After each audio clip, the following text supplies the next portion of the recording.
안녕하세요. 네. 오늘 표정들이 다 좋으시네요. 무슨 좋은 꿈을 꾸셨습니까? 한 10분, 15분 정도 가볍게 좀 설명을 좀 드리고요. 그 다음에 시작을 할게요. 자, 7, 8월 영역별 문제풀이는 이틀 동안 진행됩니다. 자, 목요일하고 금요일 이틀 동안 진행되는데요. 이런 얘기들도 있어요. 그 이틀 하면 좀 시간도 뺏기고, 그래서 하루만 진행하는 것이 어떻겠냐, 뭐 이런 얘기들도 있었어요.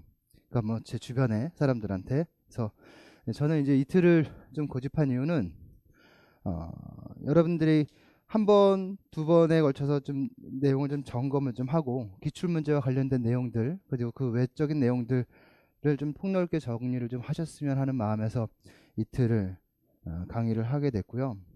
그 다음에 목요일 강의 같은 경우는 될 수 있으면 기출에서 다루었던 또는 기출에 나왔던 내용들, 그러니까 중요한 내용들은 조금 변형을 하고요. 또 이 영역에서 특히 좀 내야 될 문제들 같은 경우는 그쪽에서 좀 출제를 했고요. 또 과거에 제가 출제했던 문제들 중에서 아직 실제 시험으로 출제되지 않았던 내용들, 그런 것들 좀 섞어서 이렇게 문제를 출제를 했어요. 그리고 금요일 문제 같은 경우는 그 외적인 내용들, 그러니까 여러분들이 꼭 알아야 할 주요 개념들, 이런 것들을 정리를 해서 여러분들이 시험에 대비할 수 있는 어떤 기초를 다질 수 있는 그런 시간을 가지게 되는 거고요. 저는 7, 8월 영역별 문제풀이는 이렇게 해야 된다라고 생각을 해요. 일단 주요 개념을 잘 정리해야 한다. 기초를 잘 다져야 한다라는 거죠. 예. 뭐 많이 안다. 이미 1, 2월 기초 심화 이론을 통해서 또 3, 6월 또는 다른 학원을 통해서 여러분들이 기초적인 내용들은 잘 다지셨을 거고요. 이제 인풋을 하셨다면 이제 아웃풋을 좀 하셔야 되는 겁니다. 좀 끌어내야 되는 거고요. 끌어내는 데 있어서 전체적인 내용을 아주 잘 깔끔하게 다 잘 쓸 필요까지는 없습니다. 그것은 12월 달 실제 시험 가서 잘 쓰시면 돼요. 지금은 많은 시행착오를 좀 겪으셔도 됩니다. 하지만 실수하지 않으셔야 될 것들은 핵심적인 키워드는 여러분들 정확하게 좀 쓸 수 있어야 돼요. 나머지 논리는 그 다음에 펴시면 되는 겁니다. 그건 차근차근 만들어가는 거죠. 그리고 문제풀이다라고 얘기하면 그런 게 나타나죠. 내가 맞췄어? 내가 틀렸어. 네. 맞추면 기분 좋습니다. 근데 틀리면 기분 나빠요. 그리고 마음이 아픕니다. 마음이 상하죠. 맞추는 양이 많으면 기분 좋습니다. 자신감도 생깁니다. 틀리는 양이 많으면 좌절하게 됩니다. 내가 실제 시험에도 이렇게 되지 않을까 걱정이 되죠. 그러나 제가 수년간 본 결과 많이 맞춘다고 해서 합격하는 비율이 높은 것 절대 아닙니다. 많이 틀린다고 해서 떨어지는 비율이 높은 것 또 역시 절대 아닙니다. 네. 중요한 것은 많이 맞추는 사람이 내가 알고 있는 것을 잘 점검하고 할 때 합격률이 높아지는 겁니다. 또 틀리는 사람이 내가 왜 이 문제를 틀렸는지 그 오답을 잘 정리했을 때 합격할 가능성이 높아지는 겁니다. 저는 7, 8월 영역별 문제풀이를 자신의 부족한 부분이 무엇인지를 찾아내는 시간으로 생각했으면 좋겠다라는 생각을 합니다. 그래서 아는 문제를 맞추어서 희열을 느끼고 행복감을 느끼고 자신감을 느끼는 것이 중요한 것이 아니라 내가 틀린 문제를 왜 틀렸는지를 점검하고 그것을 복습하고 그 오답 노트를 만들어서 차후에 내가 이런 문제를 또 접근했을 때 또는 맞닥뜨렸을 때 틀리지 않게 만드는 것이 더 중요하다라는 생각을 해요. 저는 그게 가장 중요하다고 봅니다. 그렇지 않을까요? 네. 또 여러분들도 잘 아시겠지만 실제 나오는 시험 문제가 여러분들이 모르는 정말 얼토당토 않게 전혀 접해보지도 않았던 문제들이 과연 얼마나 됩니까? 정말 솔직하게 한 10% 됩니까? 좀 더 됩니까? 한 20% 됩니까? 그 이상은 안 될 것 같아요. 한 10% 좀 넘나요? 더 되나요? 왜 대답이 없어요? 한 50% 되나요? 반대로 얘기합시다. 그럼 알고 있었던 내용들, 과거에 출제되었던 영역들의 내용들, 또 여러분이 공부했던 내용들 중에 최소한 5, 60% 이상 문제 나오지 않습니까? 그렇죠. 좀 더 나오죠. 솔직히 한 70% 이상 나오지 않습니까? 그렇잖아요. 그건 여러분들이 알고 있는 겁니까? 모르는 겁니까? 알고 있는 겁니다. 다만 여러분들은 암묵적 지식을 많이 갖고 있죠. 네. 알고는 있으나 표현할 수 없는. 네. 네. 폴라니를 너무 좋아하는 거죠, 여러분들은. 네. 근데 중요한 건 알고 있으나 표현하지 못하면 나를 안 뽑아줘요. 네. 알고 있으면서 표현도 할 수 있어야 나를 뽑아주죠. 그러면 전략적으로 접근해 봅시다. 전혀 알지도 못했던 10%, 20%를 위해서 내 많은 시간을 투자해야 할 겁니다. 그렇죠? 이 시간부터. 그렇지 않겠습니까? 지금 6개월이라는 시간 동안에 내가 알고 있는 것들을 위해서 수많은 시간을 투자했고요. 앞으로 남은 5개월 동안의 시간 동안에 내가 투자할 것들이 과연 무엇일까 따져보면 10%, 20%를 위해서 굉장히 많은 시간들을 이해하고 암기하고 저장하는 데 많이 써야 될 겁니다. 그렇지 않을까요? 그리고 이 기존에 알고 있던 것을 유지하는 것은 그다지 어렵지 않습니다. 반복을 하면 되죠. 그것도 긴 시간이 필요하지 않습니다. 그런데 내 심리적으로 느끼는 그 중압감과 그리고 그 크기는 다릅니다. 10%, 20%를 내 귀로 들었을 때 느낌은 어떠냐면 이게 세상의 전부입니다. 네. 이게 세상의 전부예요.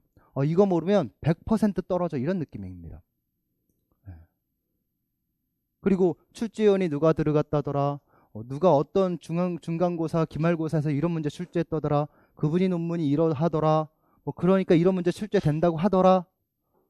그런 문제 솔깃솔깃합니다. 네. 그리고 거기에 한 80%의 마음을 뺏깁니다. 그리고 뭘 등한시하냐면 기존에 알고 있던 것을 등한시합니다. 대화를 나눕니다. 너 이거 알아? 나도 알아. 너도 알지? 그래, 너도 알아. 우리 다 알아. 위아더 월드입니다. 네. 근데 재밌는 건 나도 알아, 너도 알아 했는데 시험 끝나고 나오잖아요. 너 이거 맞췄어? 틀렸어. 실수했네? 이런 젠장. 그리고 눈물 흘립니다. 네. 뭐가 맞을까요? 여기 자신의 경험담들도 있지 않습니까? 뭐가 맞을까요? 네. 중요한 것은 내가 알고 있는 것을 정확하게 잘 표현하는 게 제일 중요한 겁니다. 네. 모르는 건 과감하게 버려라 라고 얘기할 수는 없겠지만 크게 귀담아 듣더라도 그것을 내 인생을 좌지우지할 무엇이다 라고 생각할 필요까지는 없다라는 거죠. 여러분들이 지금 가지고 있는 것들 잘 다지고 다져서, 그리고 내가 잘못 알고 있었던 것, 그리고 정확하게 기억하지 못했던 것들 잘 차곡차곡 정리해 놓으면 그 여러분들을 합격으로 가게 만들어줍니다. 그렇지 않을까요? 그렇지 않을까요? 근데 80%는 실수합니다. 80%는 자꾸 저쪽으로 합니다. 흔들리지 마세요. 알고 있는 것에 최선을 다하시고, 귀를 닫으란 얘기는 아닙니다. 열어놓으세요. 그리고 잠깐 들으세요. 그리고 그렇구나 라고 받아들이세요. 그리고 잠깐 짬나는 시간에 공부하세요. 이런 것도 있구나. 그리고 따로 정리해 놓으세요. 그냥 그 정도만 하면 됩니다. 그리고 내가 알고 있었던 것들 가지고 공부하시면 됩니다. 그 시간 남을 때 좀 이걸 왜 그랬는지도 좀 공부해 보시고, 좀 이렇게 보시면 시야를 넓혀 가시면 됩니다. 그리고 제가 작년에는 7, 8월 문제풀이를 금요일, 토요일 이렇게 했어요. 제가 문제 낼 수 있는 시간이 월요일, 화요일, 수요일, 목요일 이게 4일이 있었습니다. 네. 그럼 시간이 좀 충분했겠죠. 저는 아이들도 태어났어요. 작년에 재호도 태어났고요. 또 첫째 아들도 있습니다. 그래서 아이들을 저는 굉장히 사랑해서 아이들하고 함께 나누는 시간을 굉장히 중요하다고 생각합니다. 또 가족을 굉장히 사랑하기 때문에, 제 아내를 너무나 사랑하기 때문에 그 시간을 굉장히 소중하게 생각합니다. 근데 월요일 날 아침에 출근해서 금요일 날 시험 보는 날까지 집에 9시, 10시 이전에 들어간 적이 없어요. 네. 재밌죠? 제가 무슨 말을 하려고 하냐면 하루가 앞당겨졌어요. 저는 문제를 낼 수 있는 시간이 더 부족한 겁니다. 그렇죠. 월요일 날 시작해서 수요일 어제까지. 저 어제 집에 좀 늦게 가긴 했지만 8시에 갔습니다. 그 전날에는 11시에 집에 갔습니다. 월요일 날은 6시에 집에 갔어요. 작년하고 완전 달라요. 뭐냐면 안 될 거다라고 생각했습니다. 이 짧은 시간 동안에. 그래, 문제 작년에 것도 쓰기도 썼습니다. 또 새로운 문제들도 반 이상 만들어냈습니다. 네. 네. 여러분들의 능력을 점검하기 위해서, 또 기초를 점검하기 위해서 문제를 만들었습니다. 뭐냐면 시간은 짧아졌는데 오히려 시간이 남더라는 겁니다. 여러분 시간이 지금 부족하다고 생각하시나요? 7월 달입니다. 7월 7일이야. 네. 정확히 5개월 남았습니다. 시간이 부족하십니까? 시간이 부족하다라고 생각하는 그 마이너스적인 사고가 가능의 사고로 바뀌어주시길 바랍니다. 네. 5개월이라는 시간이 남았지만 그 5개월을 어떻게 활용하느냐가 더 중요합니다. 여러분이 무엇을 하는가가 중요한 게 아니라 어떻게 하는가가 훨씬 더 중요한 겁니다.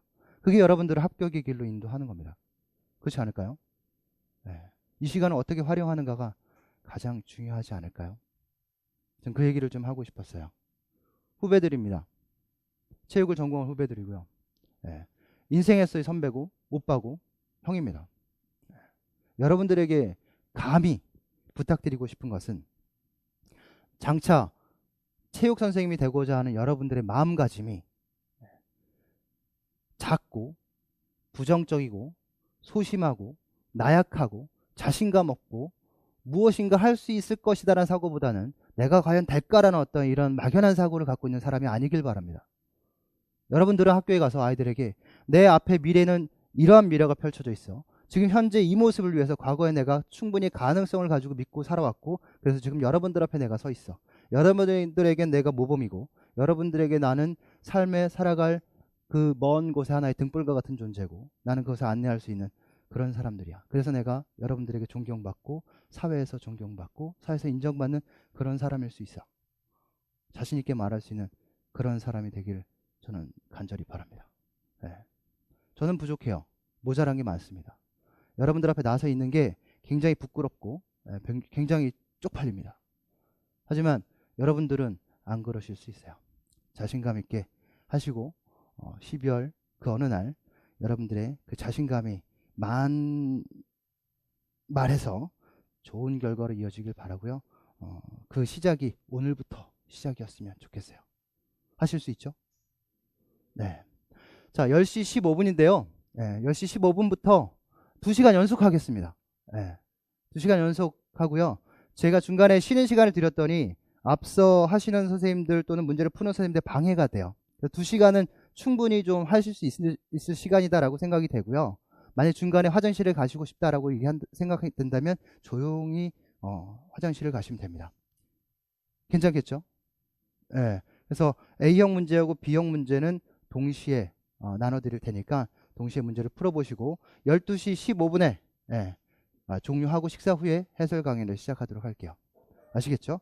네, 선생님 좀 문제 좀 나눠주십시오.